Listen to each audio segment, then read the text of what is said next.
Om.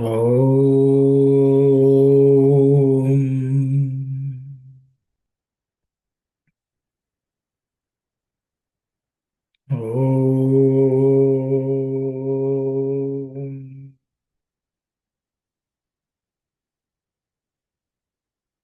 Om.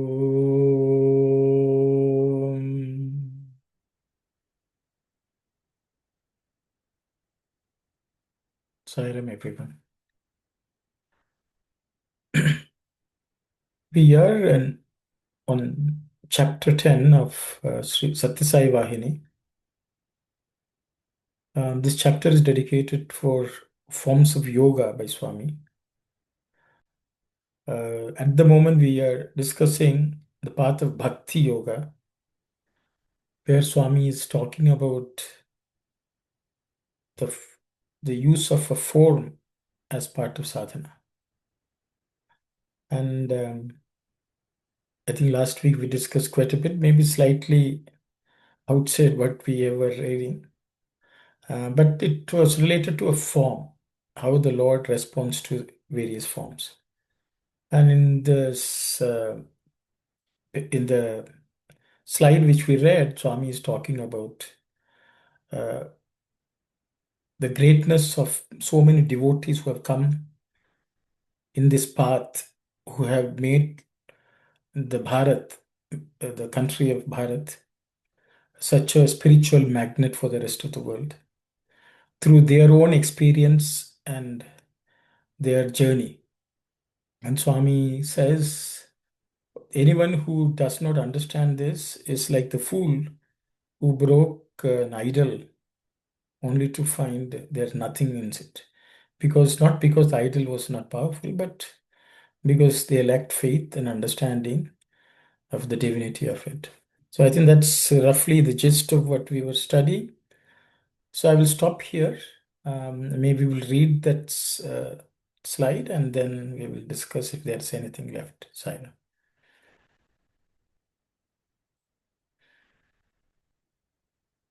Yes, Kalyani, that's what it is. The glory of the great heroes of the spirit, those who have scaled the highest peaks of realization, and those who attain spiritual fulfillment, is exercising immense influence on the mind of mankind. It is as a result of a long line of such seers that the spiritual message of India has attracted the attention of all nations.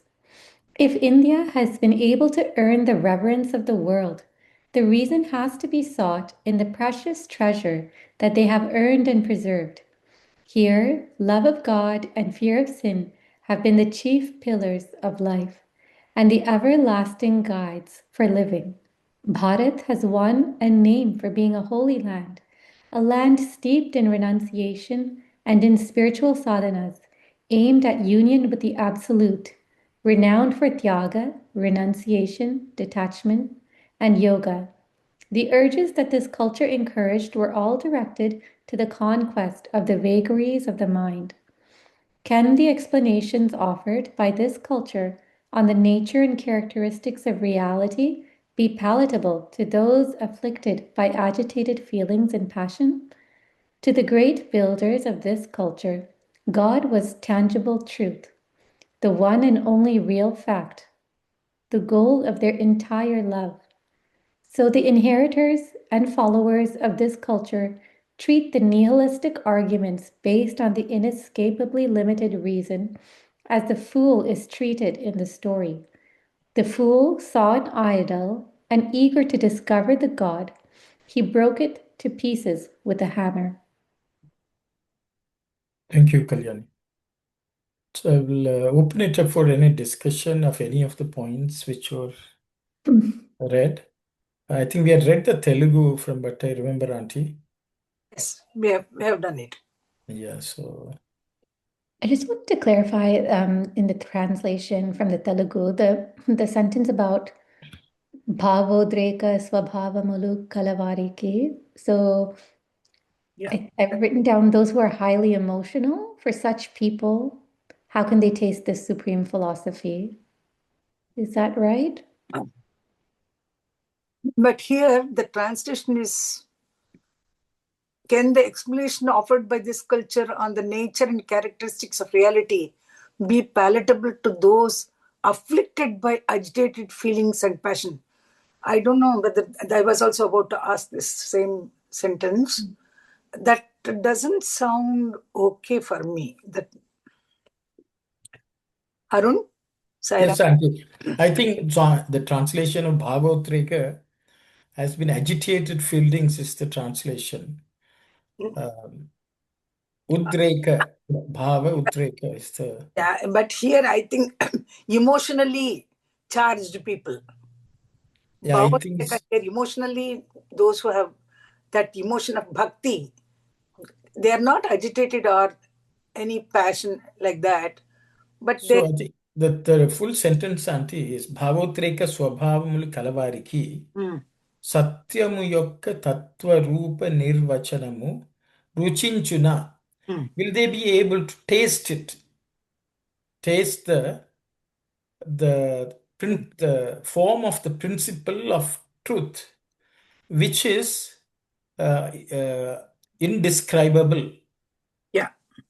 So Swami is saying those who are of the Bhavotreka, will they ever be able to taste the real truth in this form of worship of the form?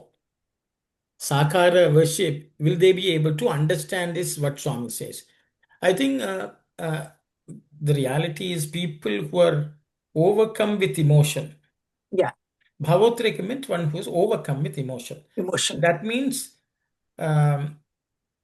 Swami is actually breaking down Sakara worship as something not only form of just emotion, it also has certain logical understanding of it. I think so. What Swami is saying is the people who are trying to not understand are the fools who are just have certain negative feelings which have overcome their understanding, and because of that it's like being blinded by anger or being blinded by hatred. Such people will not be able to see reason, is the way I understand. I think that may be one of the reason the translation says agitated by feelings and passion, because the word udreka. Now, Swami has been talking about Bhakti Yoga now here. Yes. So in Bhakti Yoga, what happens is some people become emotionally attached to this Bhagavan, and their love and affection for Bhagavan is expressed in a different way. And so such people, I don't think it is, they have been agitated feelings or passion or like that. Because the next sentence is saying for them, God is tangible, right? So is it referring to these same That's people? exactly. God is different, tangible truth for them. So Swami is speaking about the Bhakti Marga here. Those who are in the Bhakti Marga, they feel that, God is very close to them. They can even touch. That is the truth which they have arrived at. I think that's because the question is Ruchinchuna is a question. It has been I think interpreted in the translation as that they will not be. It's a rhetorical question, which actually means that they cannot. Is it saying that they would not enjoy the taste of like a nirakara? Is that what it means? Like a dry philosophy, that kind of thing? You can say that also, Kalyani. I Tattvarupa think so. I think maybe that's a very good translation. Yeah. So, Actually, yeah, I think. Around the previous sentence also, అందులో మనోహర ప్రేరణములు అనేకములు లభించినవి, Yes. భావోద్రేక స్వభావములు కలవారికి సత్యం యొక్క తత్వరూప నిర్వచనము రుచించునా. Oh, I see. So the which way Swami said they will not find it tasty. See, Swami also. What is not tasty? So the Swami says, the people who are of the Visishta Advaita category, they will say we would rather be the ant which tastes the sugar rather than becoming sugar itself. So they love it so much. That's okay. That because they want to love the Lord as an ant eating the sugar. They don't want to become sugar. They think they will miss out on the opportunity of tasting it. Yeah. So I think that's so they will not find it tasty, Yeah. because people who are of an emotional nature, they would rather be a devotee and enjoy that joy. Enjoy that. I Here, think, yes, thank you, Auntie. Tattva-rupa Nirvachanamo. How do you translate it? Tattva-rupa Nirvachanamo. So the thing, Nirvachanam is indescribable. Yeah. Because you can't describe, that real truth, which is avang mana Avang Manasa Gochara. bachar gochara means that you can't even imagine, you can't describe. They find it very insipid. And people who like to taste, they don't say, I am only going to eat nutrition. They will say, I would like to have tasty food. Even, yes, I want nutritious food, but it should be tasty. It's like But that. So people who are emotionally charged, who want to enjoy God with God, emotions, for them, this non-form, non-name that is is not, they don't find it appealing. yeah, correct. Nirvika, the Nirvikara Rupa, the worship of Nirakara, Nirakara, Nirvikara Nirguna. Rupa, that they don't enjoy. That is it. So they want to touch and feel God. They want to touch. Sparshana means, you want to touch Yeah, and touch. perceive the Lord. So I think the translation is incorrect, Auntie, Yeah, as you have but said. I just the So, same so, so people who are emotionally inclined, train. who are emotional in nature, they will not find this no form, no that truth, which is beyond speech and mind, appealing. Yeah, So I think we should that, correct the translation. that's Thank you. correct. Correct. So, brother, that is Sri Rama Paramahamsa is the correct example for this one. Yes. He was very, very reluctant to go beyond the form and name, even though Thotavari tried himself the best, no? So at last Thotavari, you would have heard that Thotavari looked at the side and picked up a bottle break, no, the piece, and put a cross in the forehead. Then say commanded, concentrate on that. You know, that is the whole story. I read the whole stuff of that. So, Baba, as you said, a good example is Sri Rama Paramahamsa.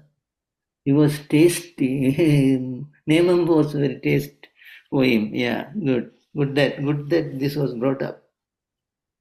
Yes, yes. So I think the translation is not doing justice to it. Yes, Auntie, you want to say something? Nirguna Nirakara Rupa is not at all palatable to those who are really so much attached to a farm and this thing. I think that's the correct way of understanding that sentence. Sairam. Sairam. Ruchinchan, I mean, will they find it tasty? Okay. People who are emotional in nature, they will not find the real form of the truth, which is beyond speech and description. They will not find it tasty. So But it's a positive note. It's a Yes. positive note for the devotion no, people. Yeah. So now, We can, I yeah, think this would, brother, sorry. This would happen to Gopikas also. yeah. Uddhava went to Vrindavan and he was saying, God is one, you should say, they said, stop it. They said, stop it. Where is Krishna? When is he coming? That's all we want to know. We want our Krishna. We don't want any of your philosophy. So I think that they are also a good example. Sorry, brother, I cut you off. Sorry. It's okay. That's what I want to say. Yes, thank you. Thank you, brother. Just another sentence there. Let their God be for them. That one, Kavana Vari Devudu. Oh, Yeah, so Kavuna, Vari Devudu, Vari Kundu Kaka. Swami is cow. telling, So let them have their God. The form with the form God whom they love and worship, let them have it. Don't take it away. Okay, let them be. Actually, this everyone should understand, in the name of nameless, formless, people wanted to throw away Swami's photo also. If devotees want form, let them have it because let them enjoy it. That's the statement the Swami is making. Don't force them to give up, because there are many people who have come in that path. Bharat is full of such people, and because of that, Bharat has become a magnet attracting everyone in this world. I think those are Swami's words. Thank And you. the sentence, భక్తులకు అతడు ప్రేమప్రదుడు కావున వారి దేవుడు వారికి ఉండుగాక. So that means God Himself grants them love. So let them have it. I think that's Swami's. Very nice. Yes, Sister Aruna. Brother, in the spiritual path, we were learning before also the Dvaita, Visishta Advaita, Advaita. Anyways, they are from different stage. They have to move on to this. Even Gopika says that Krishna, Uddhava saying that even they were rejecting that, but still they have not reached to that level. But but at the end they have to go beyond the name and form, right? Like Radha. Sister, Yeah. sorry to interrupt. Yeah. You know, Uddhava came and spoke philosophy. When he went back, he understood it's not only the Gopikas understood, they are living that Advaita. So in what perspective Advaita, they are looking for Krishna, right? For them, only one thing exists in the world, Krishna. Okay, so that also Advaita. Oh, one thing exists in the world. Only one. They also Whereas don't exist. Radha seeing everything as one. Yes, Is all that of the them. way you are Yes. looking at it? Yes. So they were living Advaita. Yes. One side of it. The So other side. Uddhava, who thought he is going to teach, realized he had to learn and come back. Mm-hmm.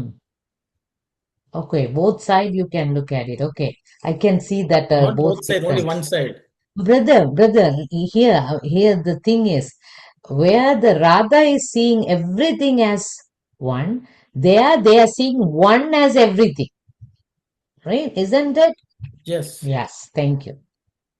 Yes. Both same. Yes. Both Yes. same, yeah, but different So, perspective. no, because when they open their eyes, they are only looking for Krishna. So that Yes. means in their thought, sister, in their thought, Yeah. there's only one, there's nothing else, Mhm. Krishna. So then there's only one. Yeah. Thank you. Okay, Sairam, sir. The last, second last sentence, the person saw an idol and he wondered what it is made of, and to examine that, he got a hammer and broke it. Is that, that's the correct translation for the last part? Yeah, anaga okadu oka vigrahamunu చూచి, that means one person saw a vigraha, అది దేనితో చేయబడినో చూచుటకై, what is it made of, to examine that, ఒక సుత్తిని తెచ్చి, he got hold of a hammer, ఆ విగ్రహమును పగులగొట్టెను, that he broke it open. But Okay. in my book, Arun, the only translation is అనగా ఒకడు సుత్తిని తెచ్చి ఆ విగ్రహమును పగలగొట్టింది. That's all it's written. Yes, Not, that's all. that's it. But you read something else also. అనగా ఒకడు ఒక విగ్రహమును చూచి అది దేనితో చేయబడెను. That is not in my book. So in this it is there. Okay. How is the statement in yours, auntie? అనగా ఒకడు సుత్తిని తెచ్చి ఆ విగ్రహమును పగలగొట్టెను. That's it. So this is, I think these are some of the issues which we have to resolve. Because what happens, auntie, we have to go to the original Sanatana Sarthi and see what Swami has written. What Swami said. Because Swami wrote it in Telugu, but then there are people who add their color here and there. I think that's the problem. You said that. I think this is something which as an organization we have to deal with, but I think good enough. But I think we can take yours as that's it. One sentence is there. So Kalyani, so there are two versions. So one, the version which auntie has, which basically says one fellow సుత్తిని తెచ్చి took a hammer and broke it open. ఆ విగ్రహమును పగలగొట్టెను. He broke that idol. Not so the idea of anything is there or no. No. so I think he saw one vigraha. All that is in this version which we have. But what auntie says, one fellow broke the idol. So that I think what Swami is saying, I think before auntie, what is the sentence before that, auntie? ఇతరులు హేతువాదము వారికి కథలోని మూడు నివల తోచును. Yeah. So for others, this kind of logic, this kind of logic will seem like the fool in the story. After that, this sentence appears. That means one fellow broke open the idol. So I think what Swami is talking about is this what happened in India. Many of the vigrahas were broken by people who invaded the country. Yeah. And their view was there's no God and God should not be worshipped like this. And they broke all the vigrahas. This didn't happen in India also. It happened in our own centers also. Swami's photo was broken. Oh. Auntie? Really? Auntie surprised. That's how SSGC formed. So I will stop there. I think others have to understand. Let us not. No, I think no, it's not let us not. We should know it. I am making this statement because that was one of the main issues which SSIO was enforcing on centers to remove the photographs. And I'm not telling lies. I think Sister Aruna is here. Their center was visited by the national president and asked to be removed. Sister Aruna can vouch for that. Oh. So this is the fools who try to break with the hammer. Yeah. Aruna, Sister Aruna, you can whether I'm telling a lie or not, you can. No, don't think so. No, I think Auntie, because the reason. No. Sairam's auntie, this is a good opportunity for me to share too. Sure. In our center, they asked us to remove the Swami's pictures, saying that they wanted to worship like a form to formless, but they didn't understand this is an image. They didn't understand the meaning of formless, to see from the image itself formless, like Swami is pervade everywhere kind of. So they asked to remove. So in our center, we have removed for a while. Once a month, we will not have Swami's picture because that's the request. That's the email we got it to remove Swami's images. So one time I asked from the national president, how come in Scarborough Center they have that permanent one and you are not asking them to remove? Why we have to remove from our center? Then he asked me to not to compare, but he asked us to follow what they are saying in the email. That means it shouldn't be keeping the Swami's picture.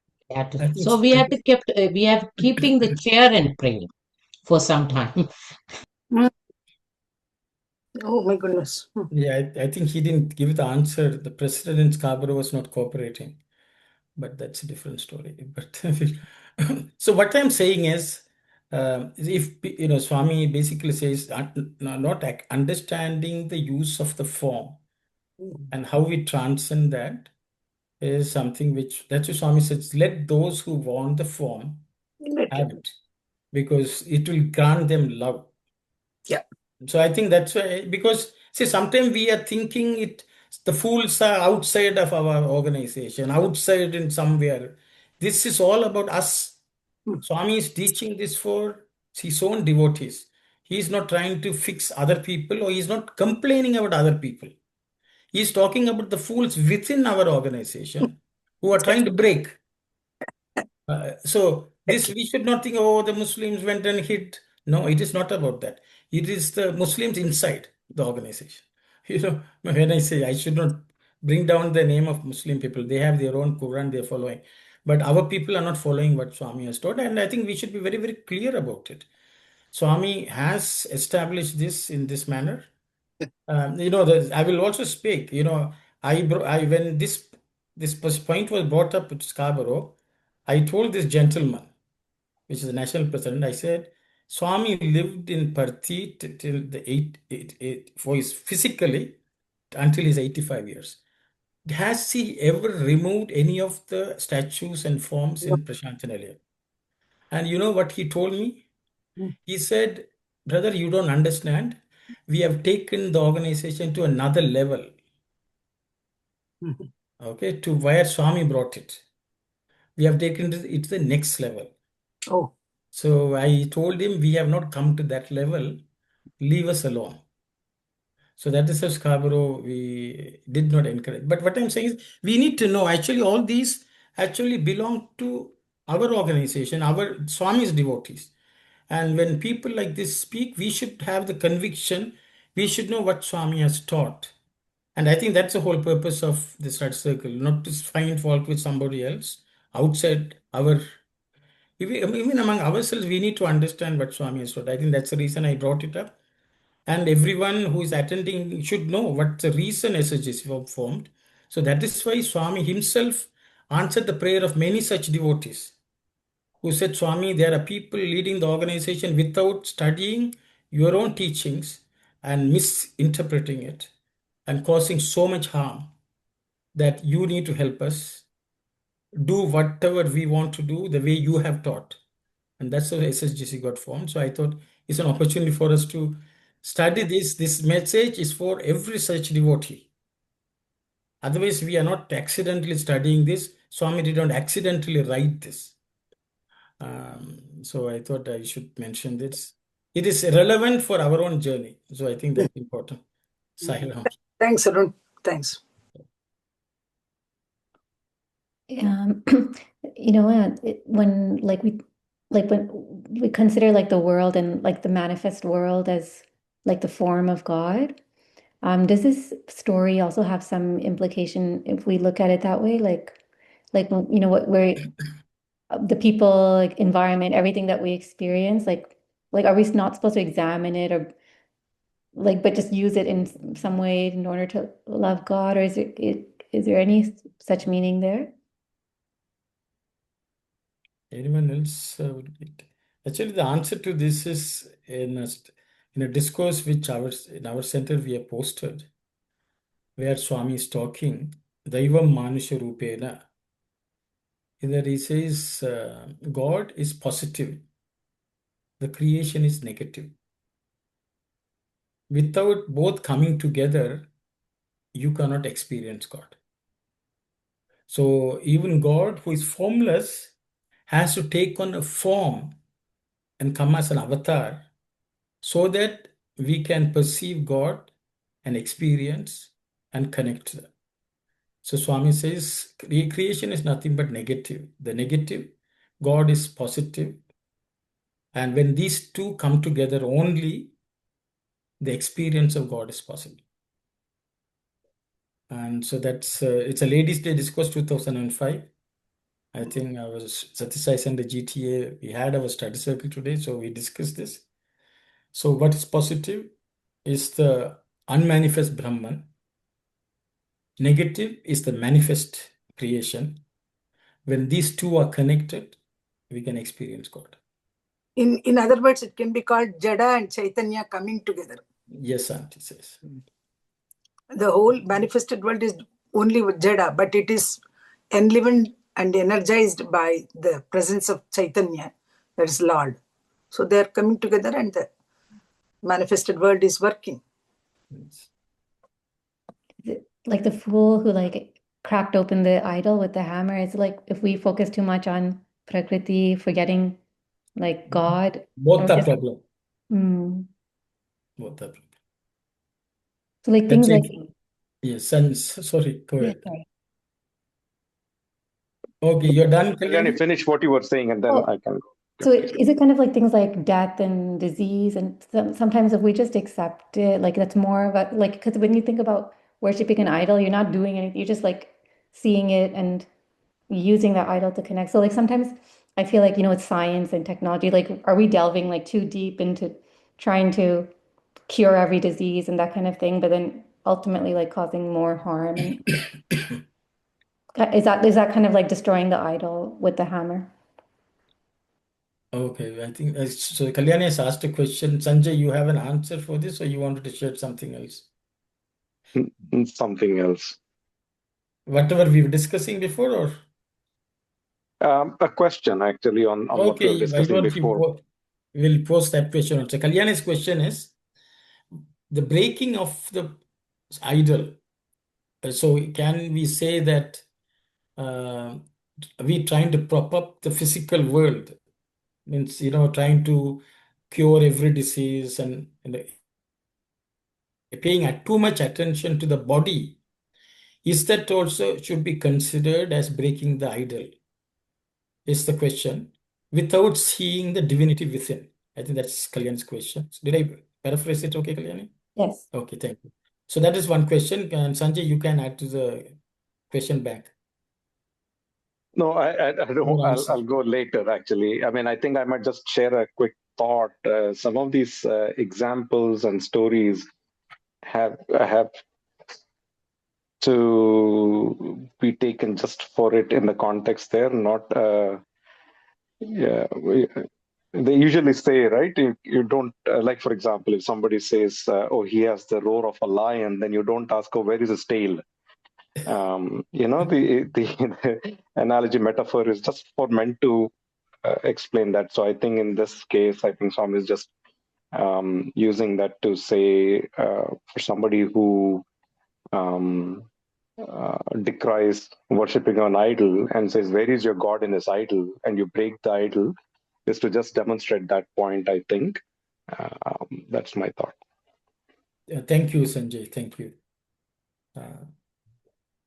We can discuss that. I think Sanjay has posted a nice point. Even a statue is, Swami would say, is tatastha.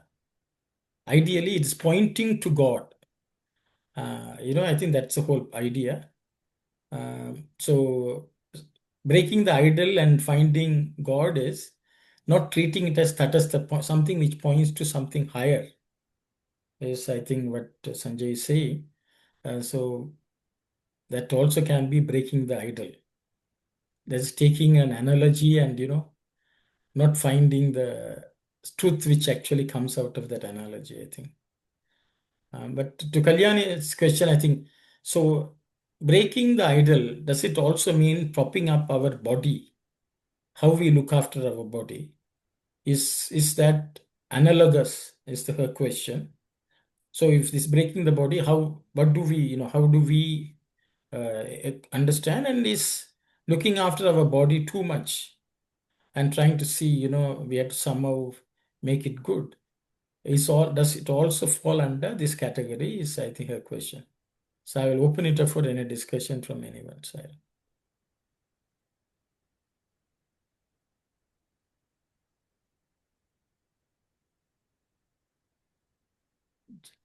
Okay, no. Okay, yes, Sanjay, go. I'll just add. I think if we clearly understand what this life and the body was given for, the main reason why it is given, then doing everything, in fact, all of Ayurveda and all of that is meant to maintain a healthy body for the single purpose of um, uh, journeying towards a reality, towards God. If we constantly remember that and understand that, not just our body, even maintaining the health of the rest of creation also becomes a spiritual act. But if it is done for enjoying the world, if it is done to enjoy the luxuries of the world, get more and more embedded into the world, um, while being ignorant, then I think that's when we have to actually ask, like, am I serving it? Am I propping it up? Am I overly indulgent in maintaining the body for the wrong reasons. I think otherwise, absolutely. In fact, all of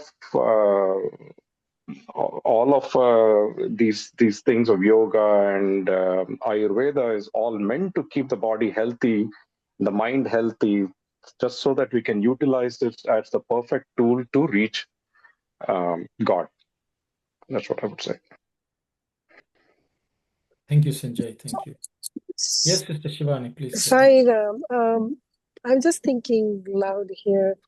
To me, it's a very good question. So to me, it's like a container to hold something, right? The container has to be there. So the body is basically a container to hold that love, devotion, and we have to really take care of. That Swami has many times said that, I reside in you and all of those. So until that is clean and taken care of, healthy, how can we think of Lord? So I guess it's duty towards mankind and towards yourself to take care of this body he has given in which he resides. I know. Thank you very much, sister. Anyone else would like to Sairam. comment? Yes, Auntie. Idam shariram kalu dharma sadhana. Body is given to us only to prove that dharma, to follow dharma. And too much of pampering of the body is not necessary. That's what I feel. If Kalani's question is that, we are attaching too much of importance to our body, that should not be the case. I understand like this, Saira. Thank you very much, Auntie. Thank you. Yes, Brother Sivadas. Yeah. Is that it looks like what I understand is that, say, this is my mother, this is my wife, this is my son. No, that sort of thing comes to us when we have the body consciousness. No? So the body has to be looked after somehow or other. No, Baba said it. Baba said even don't fast. Fasting is not necessary. Take limited food and controlled food. So body is necessary, vital for spiritual advancement. So the body consciousness has to be condemned. So we have to see that everybody is me. So I should not differentiate between my child and the other's child. No? That's the thing. That is that the body consciousness has to be killed. No? So okay, I'll stop with this one. Thank you, Sayara. Thank you, brother. Anyone else? Maybe I will. Sorry, the others have touched on various aspects, Kalyani, of the question. But I also feel, sometimes we, in the process of looking after the body, we sometimes forget that there's a Lord within who is making the body function. We sometimes have more faith in the medicine than the doctor who is already inside operating everything. We breathe, our digestion works, our absorption happens, heart beats, kidneys function, blood flows. All this is because of the divinity within. So even when we are treating the body, you being a doctor, we should not forget the fact that there is a sentient element, a substance which is inside the body, making it function. So with that thought, if we look after the body, we are not separating that Chaitanya, that sentient being within Atmanin and the body, and treat as if that doesn't even exist, and treat the body. So especially in the Western world, and that is the approach. We think, you inject some medicine and something happens because of the medicine, which is different from Sanatana Dharma thought. They would say God is anyway functioning. We just do whatever you have to, so the Lord will finish the job. If it's like hunger, even somebody is hungry, the medicine is food. But before we take the food, we should recognize the fact that it's the Lord who is feeding me, and the Lord who is going to digest it, the Lord who is going to send it around the body. So I think when we treat with that, even the service of treating patients by a doctor will become a sadhana of worship itself. Because ultimately that is not separating the body from the Atman within. But as others have said, we should not pamper it too much. We should not identify body alone is the matter. And we also should understand that even if you're looking after the body, it is only for the purpose of our journey of our life. And I think if these are addressed, I think we would have practiced what Swami has tried to teach us here, I think. That's my understanding. I hope that to some extent at least answers your question. Thank you. So, yes, Sister Aruna, please go ahead. So, we can consider on this last sentence like the whole world is as the Lord's body, and we should be using for the purpose only, not anything that attach with that, right? So the whole purpose is given for that.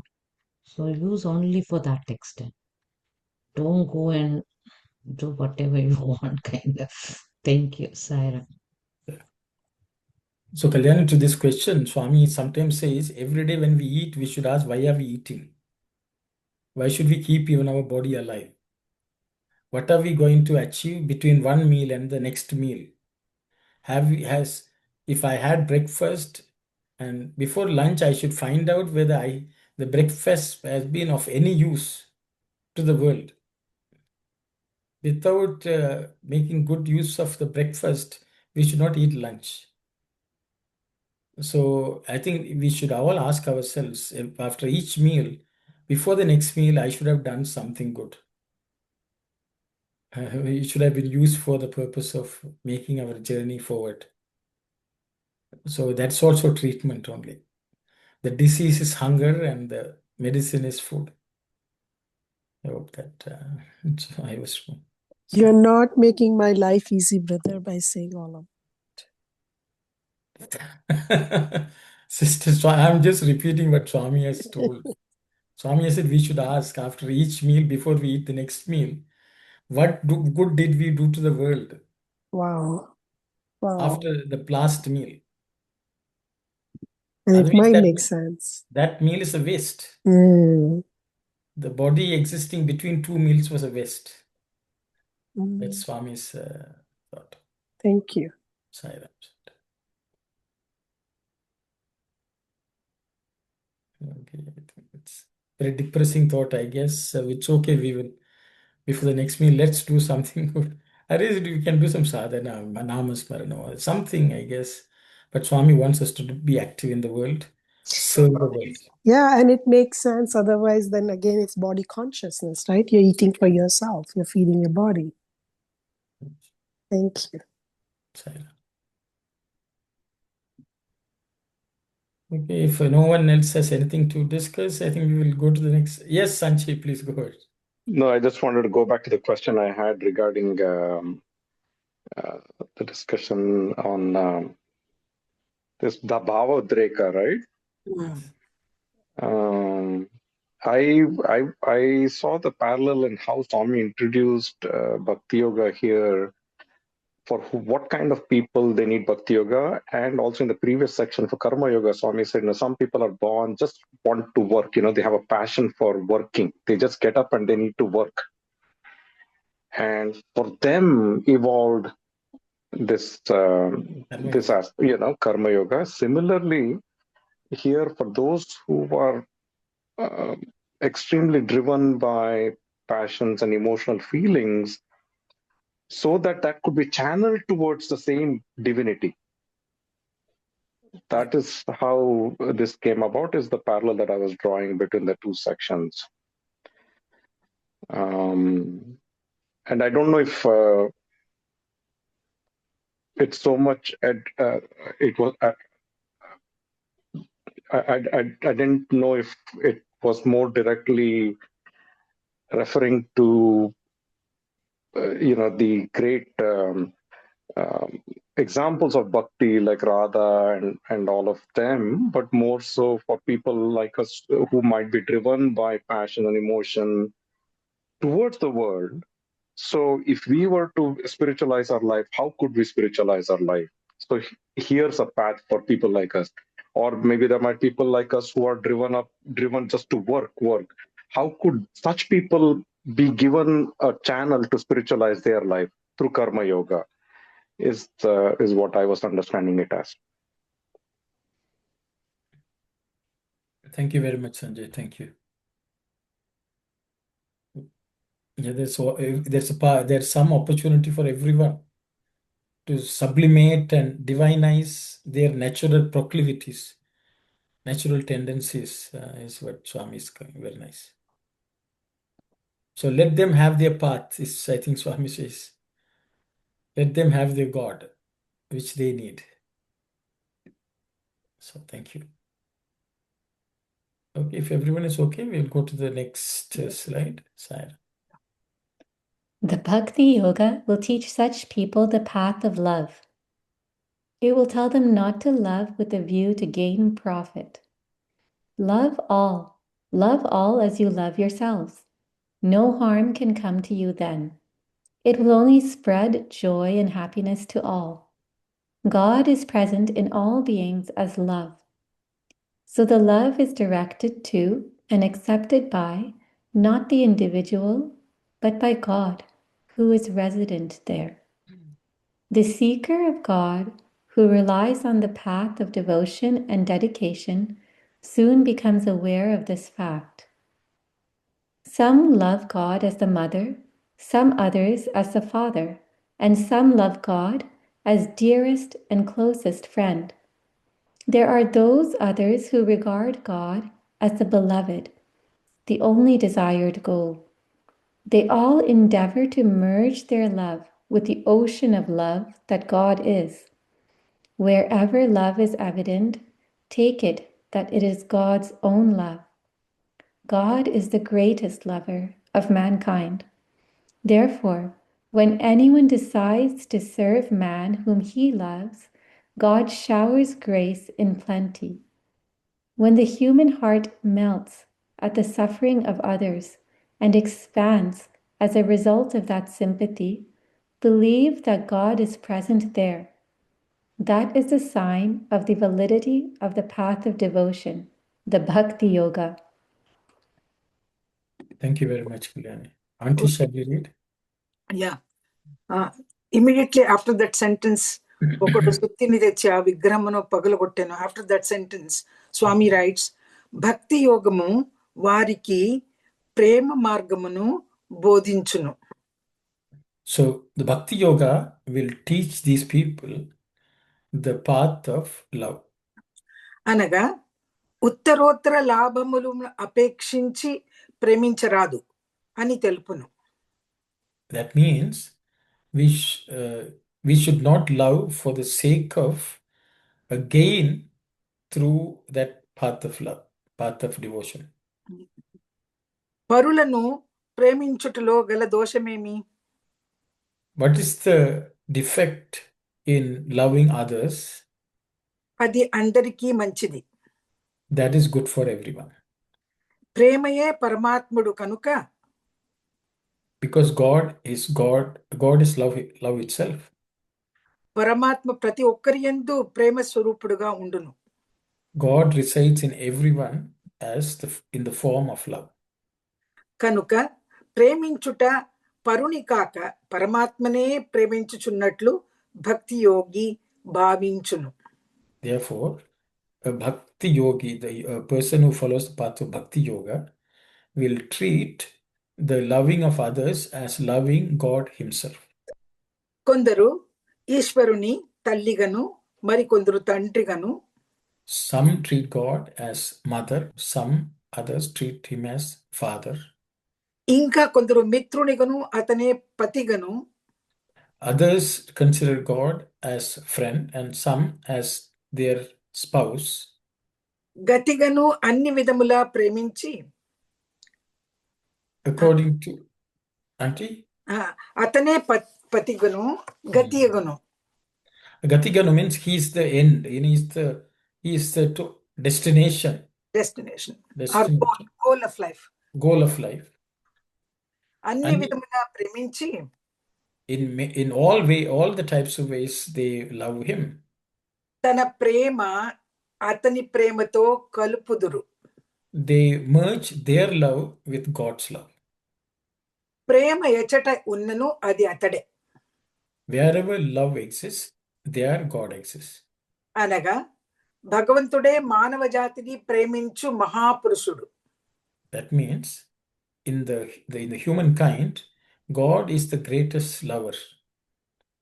ఒకడు వారికి ఉపకారమునర్ప జూచునప్పుడు, when someone wants to do some good to somebody else, అతడు తన ప్రేమామృతమును మానవలోకమునకు ధారాళంగా పంచిపెట్టుచున్నాడు. So such a person is spreading his love with others for its entire mankind, or mankind, humankind. ధారాళముగా పంచిపెట్టుచున్నాడు.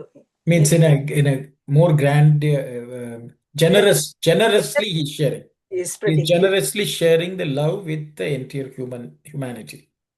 హృదయము ఎప్పుడెప్పుడు ఉదారమగునో, whenever the heart becomes generous, అప్పుడు అతడు అచ్చట ప్రసన్నుడై ఉండును. there God is present. ఇదియే భక్తి యోగము. This is the path of devotion. Yeah. Bhakti yoga. Yes, Sanjay.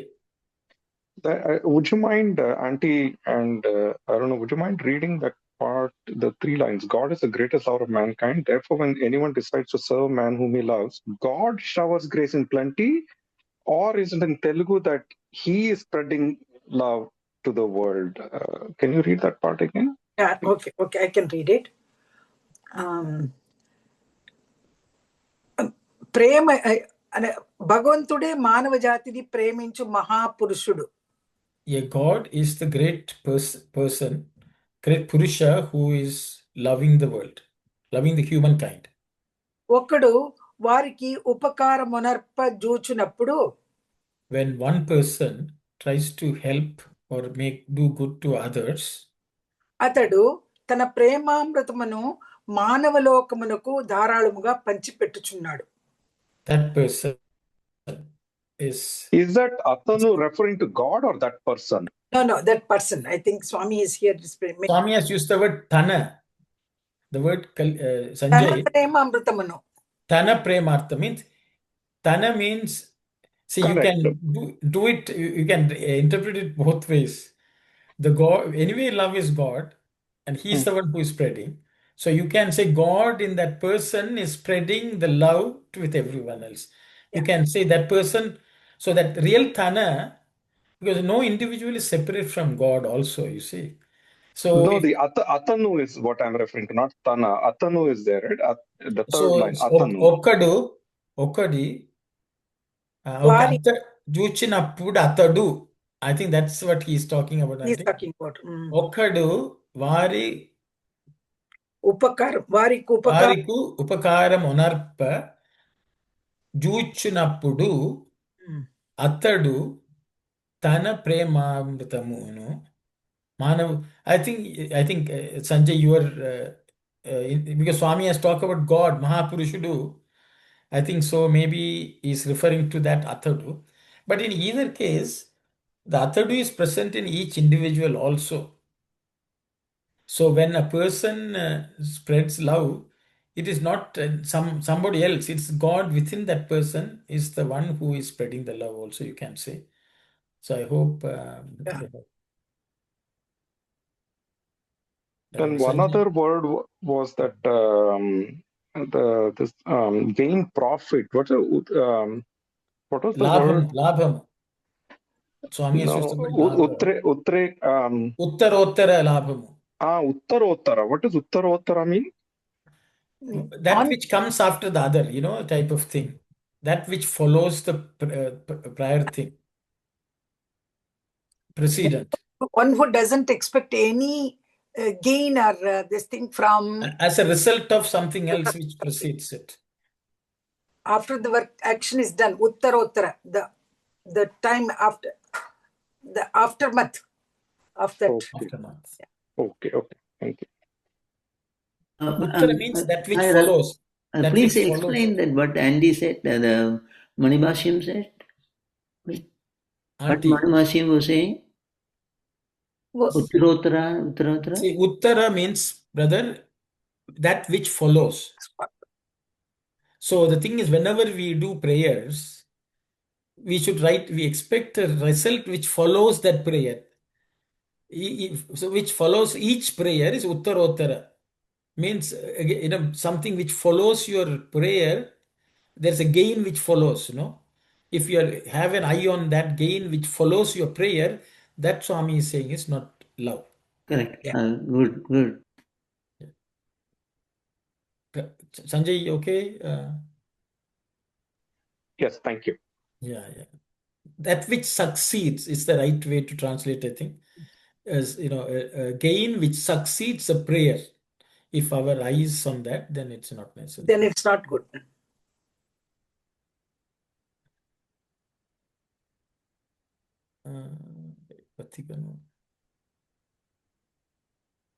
I used to tell other people sometimes, though, I move with, brother, I have some old people. Then in my Zoom, so this was discussed, and I said, even you asking for an extension of the life, that is also not correct. We can't ask extension. No? So, for any purpose, for any kind of anything, we should not ask God, because it is not love and it is not correct to spiritual path. So, Brother, it's all yeah. about why are you asking the extension is the question from God will be. I said, even that desire is not acceptable. I won't ask any cure of diseases or anything. I will not ask, but I will ask the extension of life. Say, and I said, even that is not devotion. That's not That was devotion. time. That's not devotion. The devotion is selfless. Devotion is not that, no. It is desire. So desirelessness is a devotion, no. So any desire is wrong, not love. That's a tricky way of asking God, Yeah, it's very tricky. Yeah. But in the day-to-day life, we hardly find people who are not asking anything from God. No? Usually, you see. So only the people who have determined to reach God. So the whole life is for sole purpose is attaining God. That type of people only, not asking anything from God. In other words, a person who's living a saintly life. Yeah. But I sometimes think, suppose I have an urgent need. Say, I don't ask, usually I won't ask, for example. Suppose a situation arises, I don't know whether I will ask God in that cases. No, I am imagining, but I don't ask. I don't ask, but I am thinking that suppose if anything happened, so then I answer myself, and for a people with such love, no harm will come. So there will be no time for ask worldly thing. No, thank you, Saira. Thank you, brother. Thank you. Because sometimes God may give early double promotion, but sometimes we will say, "Don't give us the promotion." Okay, so yes, Sister Aruna, please go ahead. Sairam, brother. These two things, I just wanted to get the clarification in regards to the Bhakti Yoga and Karma Yoga. See, Swami, here, when you extend your love with sympathy and all, the God is present there itself. So that means the love, you are doing the work, that's a karma yoga. Then, the differentiation is not that, that is, you cannot differentiate much with the bhakti yoga and karma yoga. Every action comes as a bhakti yoga kind of. I see that here. And the other thing is, I like it how Swami says, if you do anything with helping others, the God is present. There's no name for him. There's no form, right? The feeling of love become the God kind of. I like Swami how that was described. So I thought of sharing my thoughts. And we always say this is Bhakti Yoga, this is Karma Yoga. That part is I don't think it's easy to differentiate. Kind of. Thank you, Saira. Sairam, From sister. this point of view, here. Thanks, Saira. Maybe we should have told Swami about it. He's missing. Swami is saying, brother, Swami is there saying. From Swami's words only, I'm saying how Swami, the karma. But then why is he differentiating is the question, sister. He Yeah, should have differentiated. that's the thing I didn't understand. Exactly. I don't know So, why he's making it complicated. no, not complicated. There's something. Bhakti is the common, but we are the people differentiating. This is karma, this is thing. But every action kind of I'm seeing like that. And how Swami said the God name is like a name is not matters kind of. Name, rupa, nothing matters when you do like with the love. Thanks, Saya. Sairam, sister. Yes, Sanjay. Now, I would just like to, it's a very nice point Sister Aruna brought up. But I think the answer lies in, one of the things, what does that say? Duty without love is deplorable. Duty with love is desirable, but love without duty. So love can exist in the absence of duty. That's the difference between Karma Yoga and Bhakti Yoga. And that we have to think on that one to kind of get the answer to that question, Sister Aruna. Very, very nice, Sanjay. The same thought arose, Thank but you, Brother I Sanjay. knew that you will share this. Thank you, Brother Sanjay.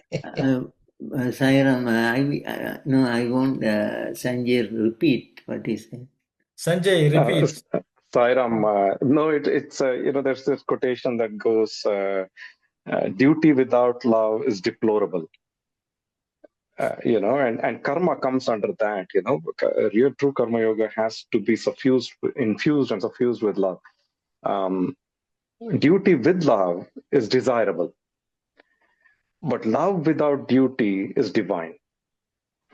We were actually discussing this in our study circle at our center yesterday, the same topic on how it can exist even in the absence of any specific action, any particular action. And I think that's the difference. I think to some extent to understand. Thank you, Sanjay. Thank So, you. Sister Aruna, just to add to what Sanjay said is, most people in the world start with duty. So, everyone does some work or other. So that is the justification for most people in this world. I'm looking after the family, I'm looking after my children, I'm doing a duty to help the world, all that. Sometimes we perform that without love. So, but we can say, oh, we love our children. No. So I will say, you love our children only for your sake. Okay. Your sake only you love your children. You love them only because they are related to you. So again, we are serving ourselves. So there, Swami will say, duty is actually lacking. Love is lacking. So that's where most people start in Karma Yoga. But a real devotee who starts only with love, one day when the love matures, his life will be full of seva. Because he will find the Lord everywhere. He will feed the Lord everywhere. He will attend to the Lord everywhere. So they come to that end one day. So Karma Yogi also goes. Bhakti Yogi who starts with only bhakti also travels. At one point, they both meet.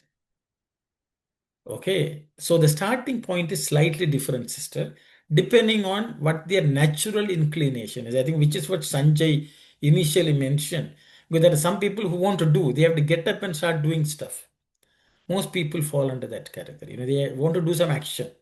They will say, I don't want these bhajans and clapping and singing. I just want to do some work. Swami says, okay, start. It's good you start. But slowly you need to add love to it, and then you should become totally love.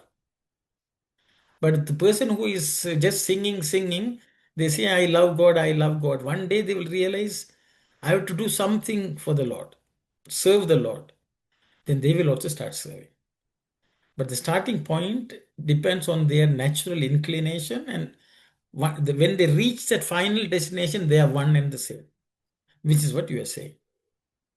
I hope that answers your question. Yes, Brother Sivadas, I think, is getting ready. No, you are correct. What you said is perfect definition. Yeah, definition. No, what is explanation? Yeah. So that is a differentiation, sister. The starting point is different. The goal is one.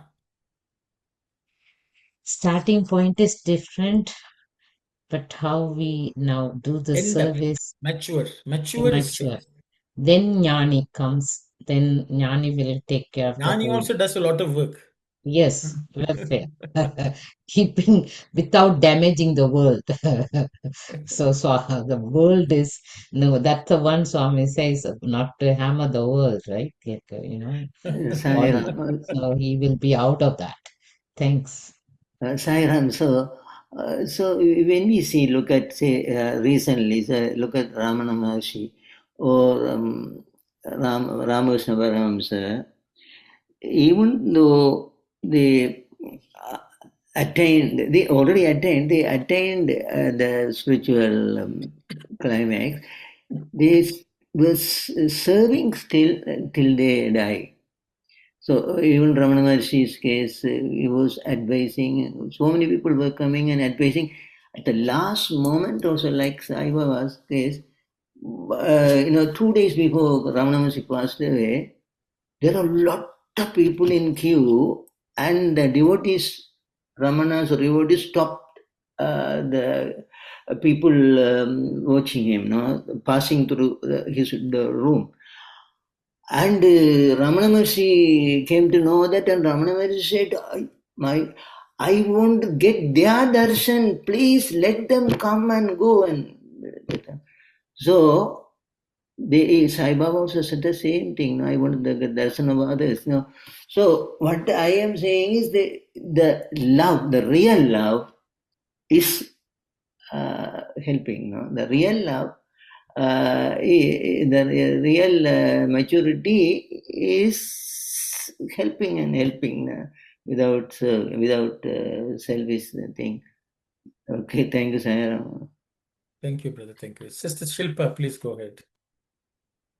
Sairam, if we take body as an instrument of God and whatever work we are doing, giving doership to God and whatever karma fal after coming, that is also given to God, then where is the question of I am doing as a body? Everything has been offered to Bhagawanji? Yes, sister. Sairam. Saira. Yeah, this is what Sri Krishna in the chapter 12 is talking about. If you can't do this, you do this. Like that, he says. If you can't at least offer the work to the Lord, karma phala tyaga, which is what you are saying, or you Ishvara Priti, for you do the action for the sake of pleasing the Lord. So there are many ways Lord Krishna also has talked about it. He says dhyana, dhyana, jnana, karma phala, tyaga, everything he has covered in the Bhakti Yoga. So thank you very much, sister. Yes, Sanjay, please go ahead. Sairam, Aruna, and Mani Auntie, would you, if it's not too much bother, can we read in the first paragraph from love all as you love yourself, from that a few lines, please? Yeah, okay, no problem. పరులను ప్రేమించతలో పరులను ప్రేమించుటలో గల దోషమేమి? Yeah, I think Arun, you can start. So I think, I think he's asking in English, it will tell them not to love with the view to gain profit. That is Okay. అనగా ఉత్తరోత్తర లాభము అపేక్షించి ప్రేమించరాదు అని తెలిపిన. So that means we should not love for the sake of getting some gain from it. Yeah. And then Swami says, పరులను ప్రేమించతలో గల దోషమేమి? I think that's what is wrong in loving others? Yes. So I think that is not translated in English. Achha. Then Swami says, Adi antariki manchiti. Swami says it's good for everyone. But that has been translated as love all as you love yourself. No harm can come to you then. So Prerulanu Preminchitalo Gala Doshamemi has been translated as love all as you love yourself. No harm can come to you then. But actual translation would be little different. Yes. పరులను ప్రేమించుటలో గల దోషమేమి? What is wrong in loving others? That will be the translation. Yes, adi andariki manchi, that is good for everyone. It's good for everyone. Beneficial for everyone. Then Swami says, Premaye Paramatmudu Kanuka, because God is love itself. Paramatma Prati Okkari Yandu Prema Swarupuduga Nundunu. So God exists in everyone in the form of love. Sanjay, so I think the translation is slightly different. And the next line, please. So the love is directed to and accepted by not by the individual, but by God, who is the resident there. What is the Telugu for that? Kanuka preminchuta, that means to love.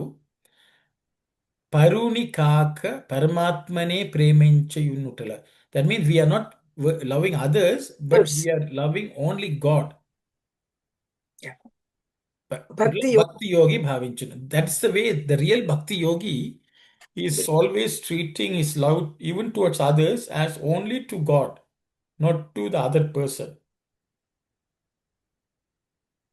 So then, see the translation. So the love is directed and accepted to not by the individual, but by God who is resident there. That's the way it has been translated. Swami says the real bhakti yogi doesn't love others.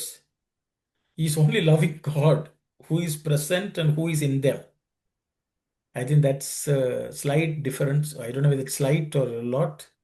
But Kanuka preminchuta. Kanuka, so preminchuta, to love. Paruni kaka, not others, but Paramatmane preminchunnatu.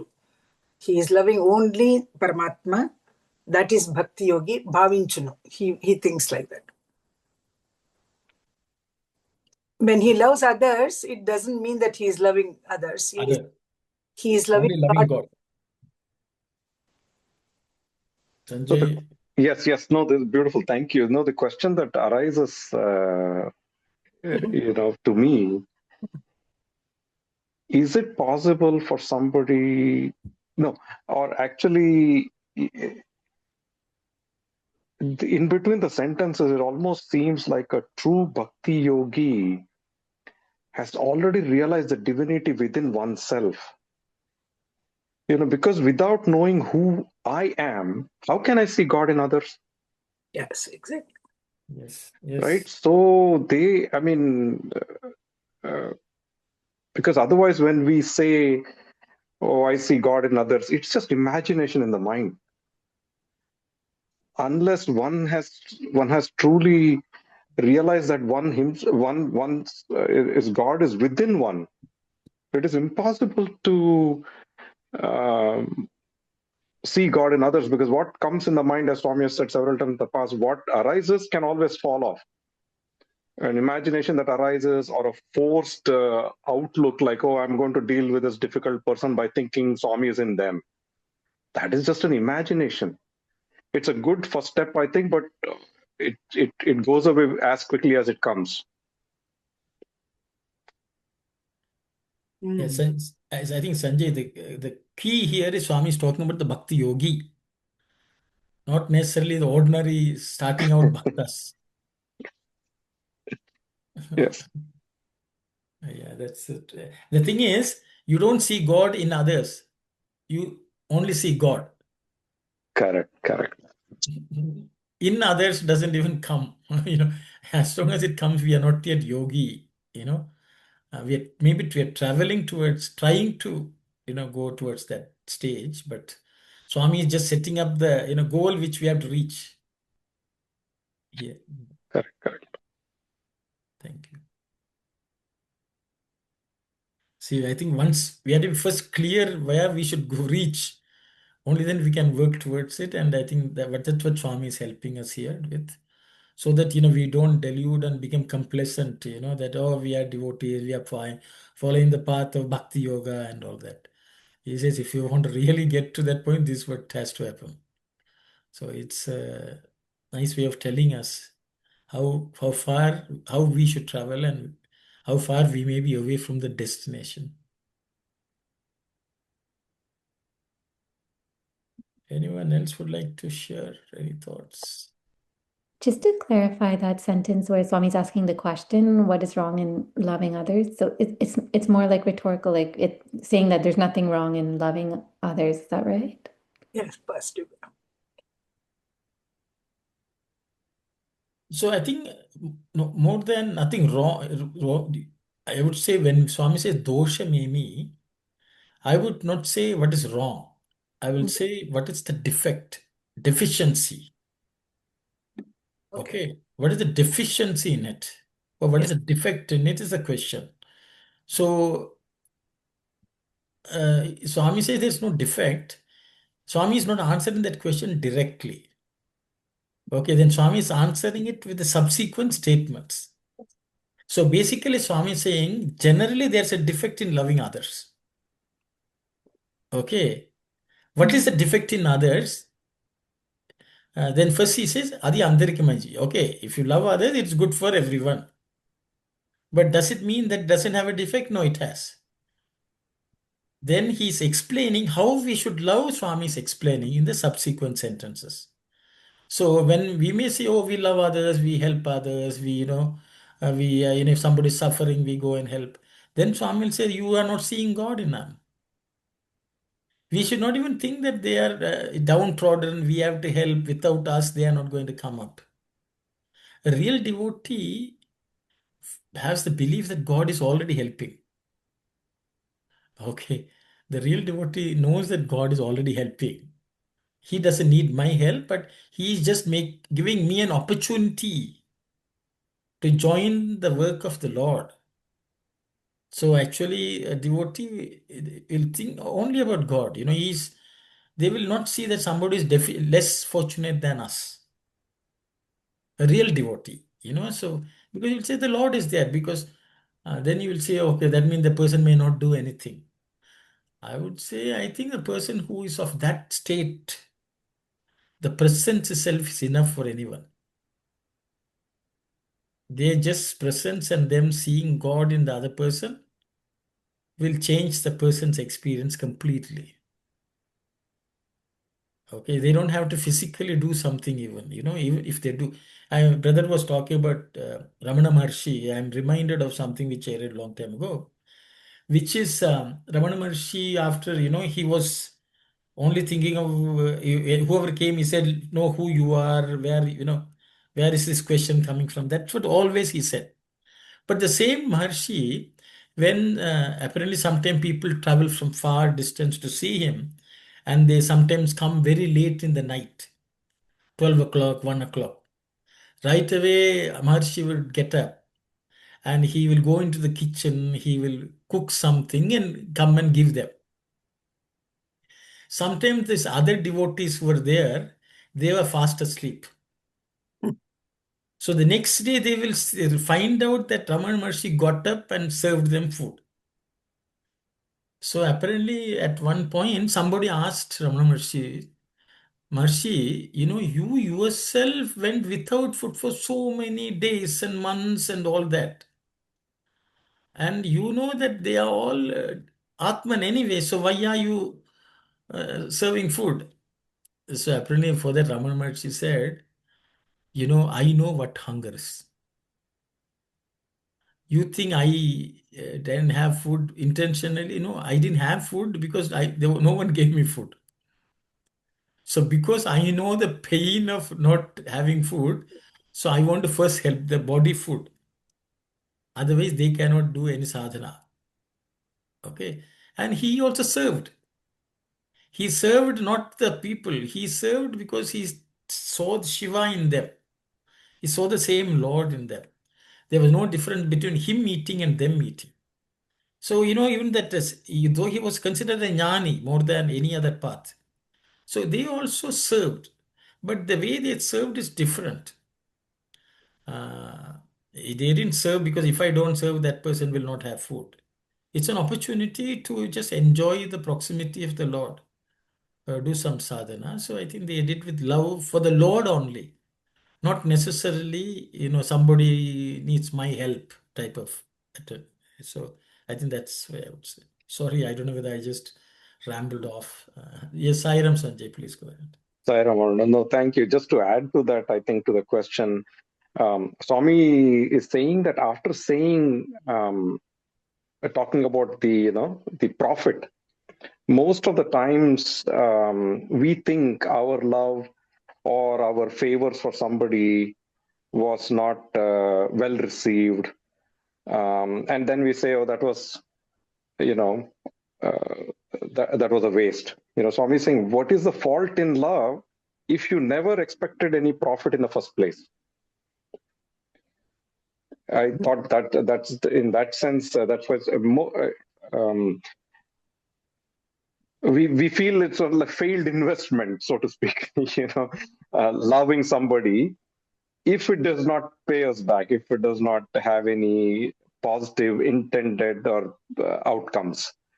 And that's what Swami is saying. If I, after saying that it's not to be done with a view on the profit, then what is the harm? Nothing. It'll only do good everywhere in the world. It'll spread joy and happiness to all. I think that's the way I also understood it. Yeah. Thank you. Saira, Yes. If that sentence be taken as a positive sentence instead of a question, yes. Parulno preminchitlo dosha munnadi. There is one fault. That is reciprocal love we expect. Or some kind of acknowledgement from the other person. That is the dosha. That is the fault in it.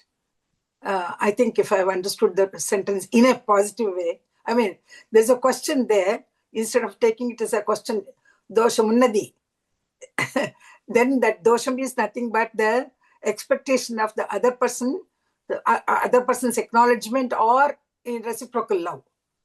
Saira. So I think Swami wants us to ask ourselves whether our love is defective or not. I think that's also way to. Yes, Sairam Kalyani. Yes, Uncle, just about that. So if someone is, very ungrateful or challenging, and then if you can manage to feel some sort of love for them, then maybe you can think that that's a love without defect, without any attachment. But when there's somebody who you do get, a lot from, like you feel that you are gaining a lot from that person, then how do you know that love is not without attachment? That you're loving the God in that person and not the outer things. So Kalyani is asking, if the opposite were to happen, how do we, escape from that is the way to look at it. Means if, for example, we do something good to somebody and they reciprocate and things like that, is our love still love for God? Is that the question, Kalyani?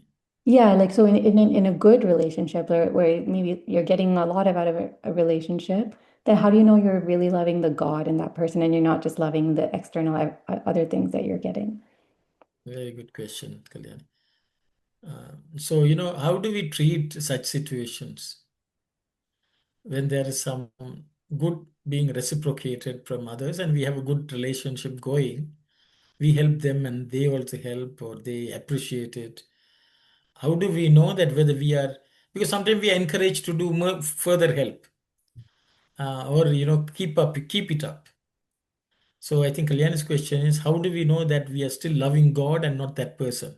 Am I right, Kalyani?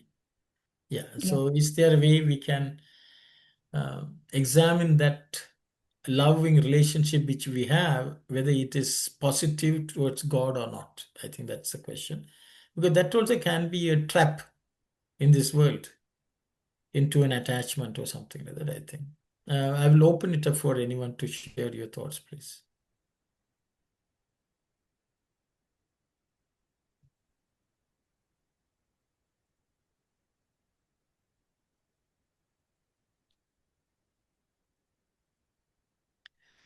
So, Kalyani, maybe no one is opening their mouth, so I will go first.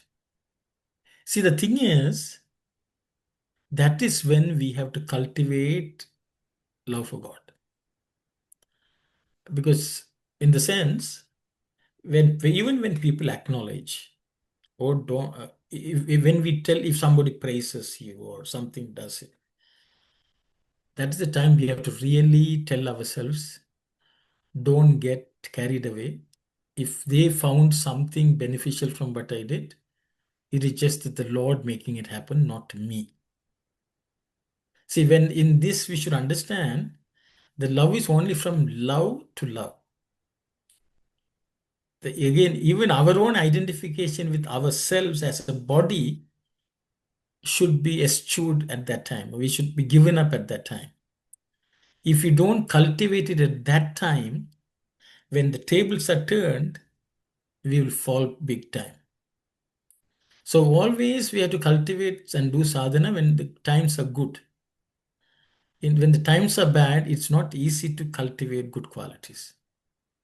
So when everything is going well, we should not take even ownership of what we have done. We should remind ourselves, without God being be the one who is working through me, this good could not have even happened. So when people offer something back, we should offer that back to the Lord. Recognizing the fact that it is this little body did not do the help. This little body did not love. It is the Lord within me loved the other person. I think that is a constant reminder which we should do to ourselves. If we continue to remind ourselves, when somebody slaps you, you will again say, the Lord, I offer this also to you, because it is you who deserved this. Okay, so and on your behalf, I will also enjoy a little along with you. They are slapping you, they are slapping. I will enjoy that slap also, which you are bearing. I will let me enjoy that along with you. That's the way we should feel. I think doership should not be there at any point in time. Then without that giving up so when we love, we should not think this little I is loving.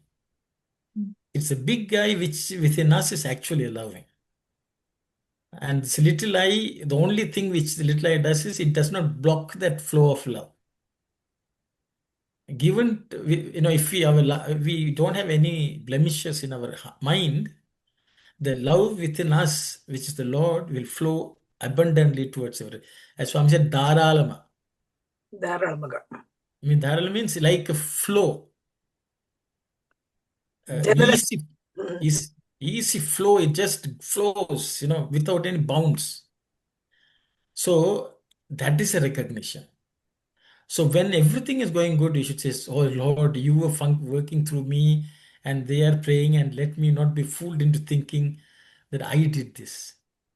This little I did. I think it's a good time to practice. That is my personal view. I think Swami has mentioned, he says it's a God who is within as love only is the one who is helping. And so I think it's a very important thing for all of us to say. I did seva means finish. That's not seva. The Lord did seva means it is seva. I think I hope that some makes an answer. I don't know. I did the talking. It's 4:30.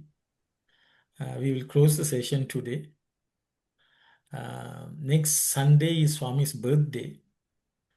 Every center is busy whole day. So I think you'll all have your own study directly with Swami.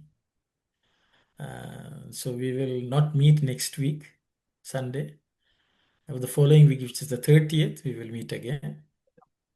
Until then, we will remain celebrating Swami's Advent, the 100th centenary celebration of Swami's Advent. With those words, we will close today's session with the prayer, Samastaloka prayer. Sai. Om Samastaloka Sukhino Bhavantu. Samastaloka Sukhino Bhavantu. Samastaloka Sukhino Bhavantu. Om Shanti, Shanti, Shanti. Sairam, everyone.